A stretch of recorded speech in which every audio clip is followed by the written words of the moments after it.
এবারে supreme court আইনজীবী সমিতির পক্ষ থেকে জোর নিবেদন করবে, শ্রদ্ধা নিবেদন করবে। আল্লাহু আকবার। আসসালামু আলাইকুম ওয়া রাহমাতুল্লাহ। আসসালামু আলাইকুম ওয়া রাহমাতুল্লাহ। আসসালামু আলাইকুম। সুপ্রদর্শক, ব্যারিস্টার আব্দুর রাজ্জাকের দ্বিতীয় জানাজা সুপ্রিম কোর্টে সম্পূর্ণ হয়েছে। আমরা দেখে আসবো বিস্তারিত। আমরা পরম করুন আল্লাহ তাআলার প্রার্থনা করছি, আল্লাহ যেন তাকে বেহেশতে নসিব করে। আমি এখন অনুরোধ করব এখানে আমাদের আপিল মানের বিচারপতিগণ আছেন, সাবেক বিচারপতিগণ আছেন, হাইকোর্টের মানের বিচারপতিগণ আছেন, বিজ্ঞ অ্যাটর্নি জেনারেল সাহেব আছেন, এখানে সাবেক সভাপতি সম্পাদক আছেন, অনেকে আছেন, সিনিয়র অ্যাডভোকেটরা আছেন এবং অসংখ্য আইনজীবী ভাইরা আছেন এখানে আজকের জানাজা অংশগ্রহণ করেছেন।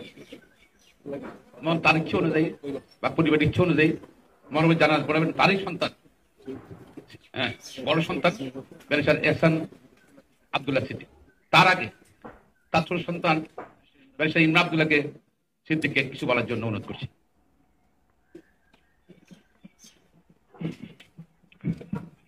আউযু বিল্লাহি মিনাশ শাইতানির রাজীম। বিসমিল্লাহির রহমানির রহিম। ওয়াসসালাতু ওয়াসসালামু আলা রাসূলিল কারীম। সুপ্রিম কোর্টের মাননীয় বিচারপতি মহোদয়, সুপ্রিম কোর্টের সিনিয়র আইনজীবীগণ, সুপ্রিম কোর্টের বারের সভাপতি, সেক্রেটারি, বারের সদস্যবৃন্দ এবং সকলকে আসসালামু আলাইকুম। আপনারা ইতিমধ্যে জেনেছেন আমার বাবা ব্যারিস্টার আব্দুর রাজ্জাক গতকাল বিকালবেলা 4টা সময় ইন্তেকাল করেছেন। ইন্না লিল্লাহি ওয়া ইন্না ইলাইহি রাজিউন। আপনারা জানেন যে আমার বাবা এখানে 1988 সাল থেকে 2013 সাল পর্যন্ত নিয়মিত সুপ্রিম কোর্টে প্র্যাকটিস করতেন। 2013 সাল থেকে 2024 সালের ডিসেম্বর পর্যন্ত উনি লন্ডনে ছিলেন এবং 24 সালের ডিসেম্বরের শেষ দিকে দেশে এসেই প্র্যাকটিস শুরু করেন। আবার ওনার ইচ্ছা ছিল উনি সুপ্রিম কোর্টে নিয়মিত প্র্যাকটিস করবেন, তবে হয়তো এটা আল্লাহর ইচ্ছা ছিল না। উনি যেহেতু দীর্ঘদিন আপনাদের সাথে ছিলেন, চলাফেরার সময় ওনার কথায়, কাজে, ইঙ্গিতে যদি কখনো কোনোদিন আপনার মনে ক্ষুণ্ণ হয়ে থাকেন তাহলে আপনারা মাফ করে দেবেন এবং ওনার কাছে কোনো যদি দেনা পাওনা থাকে তাহলে সেটা আমার কাছে বলবেন, আমার বড় ভাই আছে ওনাকে বলবেন, আমরা ইনশাল্লাহ শোধ করে দেব। এবং আমরা অনুরোধ করছি আপনাদের সবাইকে যে আপনারা সবাই ওনার জন্য দোয়া করবেন যে আল্লাহ ওনাকে জান্নাতুল ফেরদৌস নসিব করে রাখে। আমিন। আসসালামু আলাইকুম ওয়া রাহমাতুল্লাহ। আমরা প্রার্থনা করছি আল্লাহ তাআলার নিকট তার উত্তরাধিকারী সুপ্রিম কোর্টে তার দুই ছেলে ব্যারিস্টার এহসান আব্দুল্লাহ সিদ্দিক আর ইমরান সিদ্দিক তাদের পথ কিন্তু আর সুন্দর হোক, সহজ হোক, উজ্জ্বল হোক, সে কামনা করছি আমরা আল্লাহ তাআলার নিকট। আমি এখন অনুরোধ করছি মরহুমের বড় ছেলে সিনিয়র অ্যাডভোকেট এহসান আব্দুল্লাহ সিদ্দিককে তার বাবার নাম জানাজা পড়ানোর জন্য।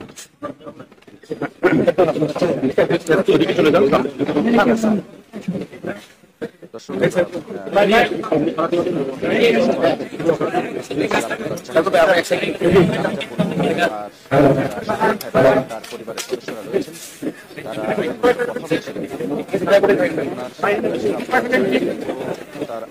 তারা তার অসংখ্য এখানে রয়েছেন এলাকায় অসংখ্য আইনজীবী শুধুমাত্র তার জানাজা শহীদ হতে এসেছেন। জানাজা অনুষ্ঠিত হবে আর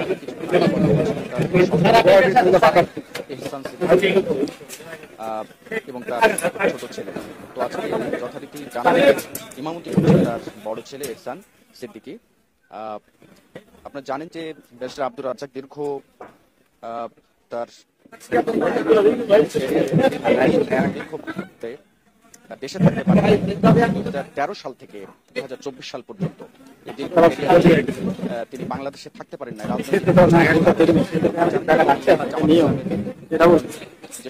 সিনিয়র আইনজীবীর পাশাপাশি তিনি একজন নায়েবে আমিরও ছিলেন। তো তার রাজনৈতিক ক্যারিয়ার শেষ করে তিনি মূলত দীর্ঘদিন অসুস্থ অবস্থায় ছিলেন, শারীরিক নানান জটিল রোগে ভুগছিলেন।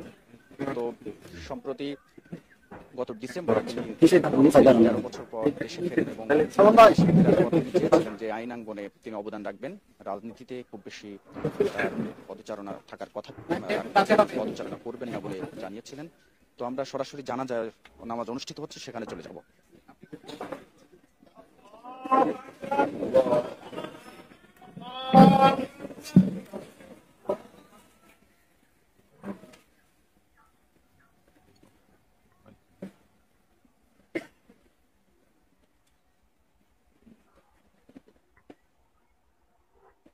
الله أكبر.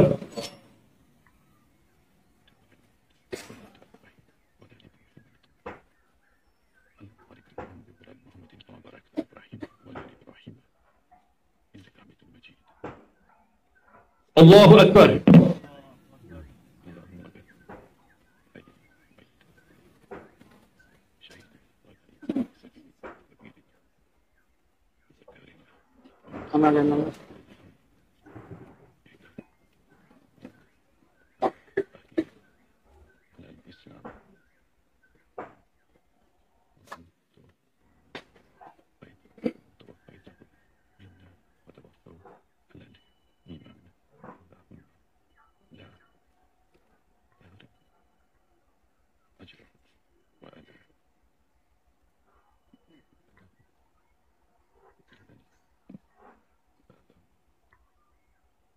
الله أكبر.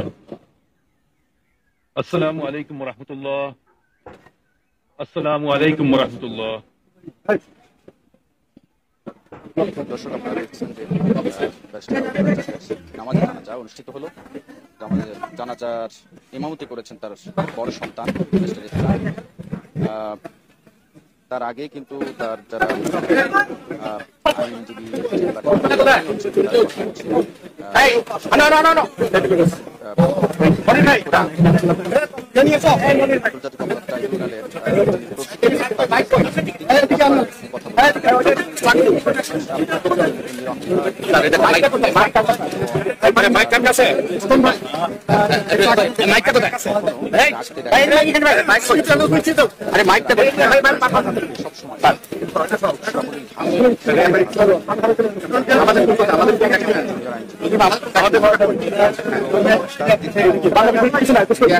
তার অসংখ্য ভূমিকা আমরা এখন ফুলদের শুভেচ্ছা নিবেদন করবো, ফুলদের শ্রদ্ধা নিবেদন করবো। প্রথমে বাংলাদেশের অ্যাটর্নি জেনারেল আসাদুজ্জামান সাহেব অ্যাটর্নি জেনারেল অফিসের পক্ষ থেকে ফুল নিবেদন করবে, ফুল নিবেদন করে শ্রদ্ধা নিবেদন করবে। যুক্তরাজ্যের লিঙ্কন সিং থেকে ব্যারিস্টার ডিগ্রি অর্জন করেন। 1985 সালে আইন অ্যাটর্নি জেনারেল কার্যালয়ের পক্ষ থেকে ফুল নিবেদন করছে, শ্রদ্ধা নিবেদন করছে মাননীয় অ্যাটর্নি জেনারেল স্যার আসাদুজ্জামান সাহেব। এর পরবর্তীতে বাংলাদেশ সুপ্রিম কোর্ট আইনজীবী সমিতির তরফ থেকে সভাপতি সাহেব ব্যারিস্টার মাহমুদুল খোকন সহ আমাদের ফুল নিবেদন করছে, ফুল নিবেদন করে স্যারকে শ্রদ্ধা নিবেদন করছে। ফুল দিয়ে শ্রদ্ধা নিবেদন করলেন মাননীয় অ্যাটর্নি জেনারেল স্যার। এবারে সুপ্রিম কোর্ট আইনজীবী সমিতির পক্ষ থেকে ফুল নিবেদন করবে, ফুলকে শ্রদ্ধা নিবেদন করবে মাননীয় সভাপতি সহ কার্যনির্বাহী কমিটির অন্যান্য সদস্যরা।